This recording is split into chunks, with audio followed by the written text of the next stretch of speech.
Ketika berita perusahaan rugi mau dipajaki 1%, asli membuat otak Sontoloyo jadi mikir. Ada apa ini bernegara sampai perusahaan rugi dipajaki juga? Sudah harus bayar karyawan, bayar overhead, bisnis rugi, masih kena pentung pajak lagi. Sementara BUMN yang rugi itu sudah sering disuntik pakai duit pajak, duit APBN hasil keringat rakyat. Membuat banyak yang berpikir, kok lu nggak amanah sih kelola negaranya? Sudah memajak tinggi, duitnya nggak buat untung juga pemakaiannya. Asli loh, BUMN itu sudah regulator, operator, tersering monopoli lagi. Yang bayar produknya, rakyat semua bayarnya tunai. Lalu BUMN-nya rugi.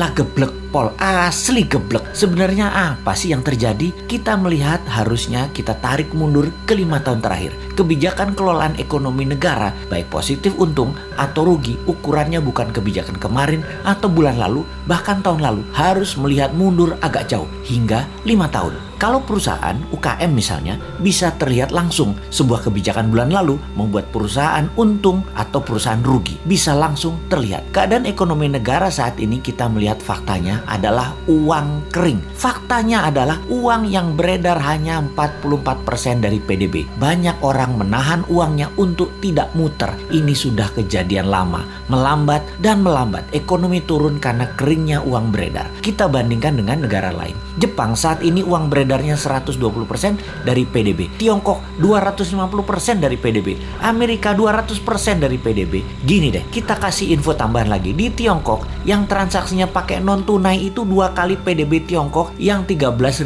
billion dolar. Sebanyak 26.000 billion dolar transaksi non cashnya. Indonesia hanya 6% dari PDB yang 1.000 billion tersebut. Hanya 60 billion. Langit dan dasar bumi perbandingannya. Gitulah kira-kira kita membandingkannya. Kemudian pajak mau naik 5%. Ada tax amnesty jilid 2 lagi rencananya. Waduh bos, kalau ini kejadiannya dalam negeri dongengnya Hans Christian Andersen, kalau raja mulai menekan dengan menaikkan pajak, itu tanda-tanda loh ya. Itu cerita semuanya berakhir tragis bagi sang raja. Biasanya pangeran negara tetangga pasti ambil alih, dan untungnya biasanya nih ya, raja yang menaikkan pajak tadi punya putri cantik. Seperti sumber daya alam lah yang kita mau bandingkan dengan cerita Hans Christian Andersen. Jadi masih selamat-selamat dikit lah selama putrinya bisa terselamatkan. Mudah-mudahan cepat sadar bahwa yang bisa menolong sebenarnya banyak putra bangsa yang terbaik di Indonesia ini. Bukan hanya seorang wanita yang bisa. Sayangnya putra-putri terbaik tersebut mau membantu syaratnya semua menteri ekonomi terkait, yaitu sekitar 8 departemen, ganti semua dengan timnya dan minta kedaulatan penuh. Kan gak mungkin. Yo wes, kita hanya bisa mengingatkan, gak dipakai gak apa-apa. Toh jabatan ada batasannya juga, kepinteran ada batasannya juga. Tapi bener deh bos, kalau kebodohan mah gak ada batasnya. Kembali ke pajak. Ini yang buat nyesek kebijakan keuangannya dengan menaikkan pajak tinggi dan menekan. Kalian itu wahai pejabat tidak ikut membuat kaya rakyat, malah majekin. Kebijakan pejabat harusnya membuat makmur rakyat. Begini ilustrasinya. Kalau rakyat dapat 100, dipajaki 10, oke lah. Lalu sekarang dipajaki mau 12% atau 15%. Sementara pendapatan turun hanya jadi 80. Ya teriaklah rakyat. Bener deh.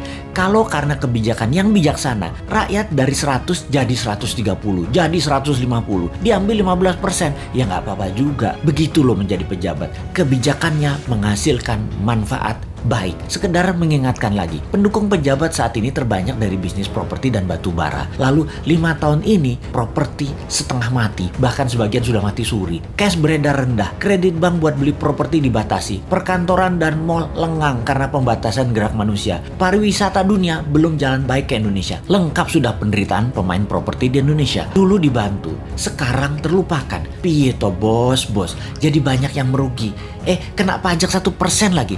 Mampus dah. Wes 2024 gak usah dipilih semua calon-calon dari pejabat sekarang deh. Pasti sama lagi kebijakannya. Cari yang baru. Masa gak ada berlian di antara 270 juta penduduk Indonesia selain mereka sih?